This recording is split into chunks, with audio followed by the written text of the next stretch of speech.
1 दिसंबर 1997 बिहार के अरवल जिले के लक्ष्मणपुर बाथे गांव से एक ऐसी खबर आती है जो उस समय पूरे देश को शर्मिंदा कर देती है।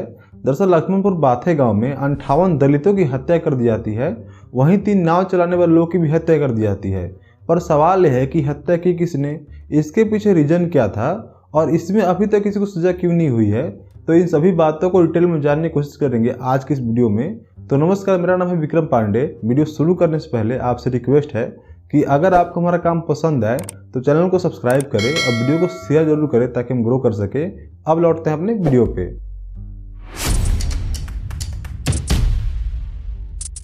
1 दिसंबर 1997 ये रात लक्ष्मणपुर बाथे गांव के दलितों के लिए कभी ना भूलने वाली रात थी। इसी रात को अरवल जिले से सटे भोजपुर जिला से, जिसे हम आरा भी कहते हैं, जहां से सोन नदी पार करके कुछ लोग इस लक्ष्मणपुर बाथे गांव में आते हैं।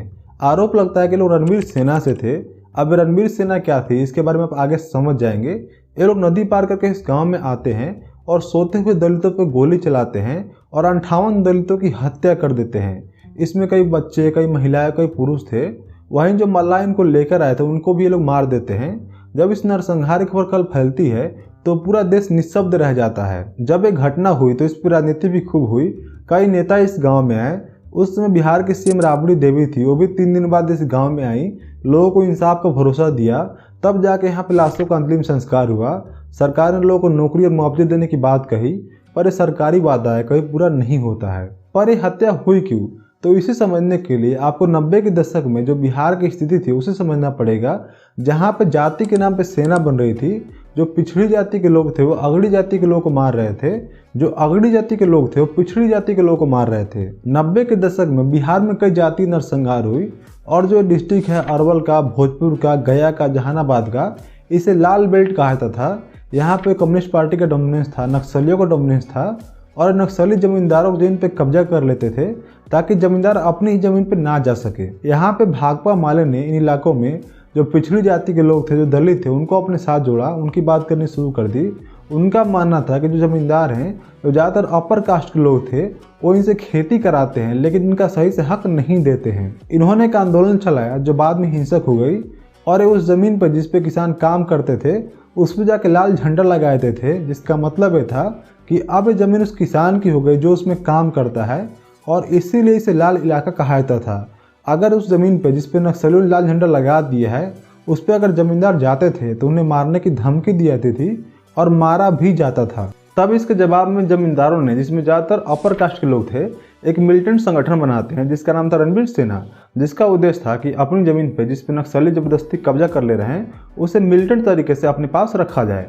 तो अब आप समझ सकते हैं कि एक तरफ नक्सली थे, भाकपा माले था जो जमींदारों से जबरदस्ती ज़मीन लेते थे, वहीं दूसरी तरफ रणवीर सेना थी, वो जमींदारों की जमीन बचाने के लिए लड़ रही थी। अब लक्ष्मणपुर बाथे गांव में जो हत्या हुई, कहा जाता है कि 1992 के गया के बाड़े गांव में माओवादिस्ट कम्युनिस्ट के द्वारा किए गए 40 भूमिहारों के नरसंहार का बदला था, जिसमें 9 लोगों को सजा भी हुई, जिसमें 4 लोगों को पहले फांसी की सजा हुई, बाद में उसे आजीवन कारावास में बदल दिया गया। तो पूरा एक सिस्टम चल रहा था, पहले एक हमला करता, फिर दूसरा उसका बदला लेने के लिए हमला करता। तो ये मेन समस्या थी। अब इस केस को थोड़ा समझते हैं क्योंकि इसमें कई आरोप प्रत्यारोप लगते हैं। वहीं इस केस में अभी तक किसी को सजा क्यों नहीं हुई, तो सबसे पहले जो बात इसमें आरोप लगता है कि इसमें कई बेगुनाह लोगों के नाम जाति आधार पर डाल दिया गया था। वहीं एक थ्योरी ये भी चलती है कि जो कम्युनिस्ट पार्टी थी इसमें कई ग्रुप थे, वो आपस में भी लड़ते रहते थे। जैसे माओवादिस्ट और पार्टी यूनिटी के बीच क्षेत्र विस्तार को लेकर संघर्ष भी होते रहते थे। तो उन्होंने किया था, इसमें रणवीर सेना का नाम ऐसे ही रख दिया गया। दूसरा पक्ष आरोप लगाता है कि आरोपी पैसे के दम पे कोर्ट से छूट गए। तो इस घटना के बाद यह केस सीबीआई के पास गई। इसमें 46 लोगों को आरोपी बनाया गया, जिसमें से 19 लोगों को निचली अदालत ने बरी कर दिया जिनके खिलाफ कोई सबूत नहीं मिले।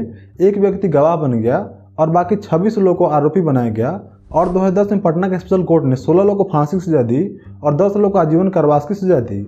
लेकिन 2013 में पटना हाई कोर्ट ने इस फैसले को बदल दिया। कोर्ट ने कहा कि इनके खिलाफ पर्याप्त सबूत नहीं है और 26 लोगों को बरी कर दिया। अब ये केस सुप्रीम कोर्ट में है जिसके फैसले का लोगों को इंतजार है। पर ये सोचने और चिंता करने वाली बात है कि आज भी बिहार जाति से बाहर नहीं निकल सका है। हमने अपने अतीत से कुछ नहीं सीखा। आज भी बिहार में जाति के नाम पे इलेक्शन होते हैं। हाल ही में बिहार में जाति जनगणना भी हुई और इसके लिए करोड़ रुपए खर्च हुए और इसके लिए सरकार के पास पैसे हैं, लेकिन बिहार में कोई इंडस्ट्री, कोई कंपनी लगाने के लिए सरकार के पास पैसे नहीं है। ये सोचने वाली बात है। और सरकार ये कहती है कि इस जाति जनगणना से विकास करने में आसानी होगी।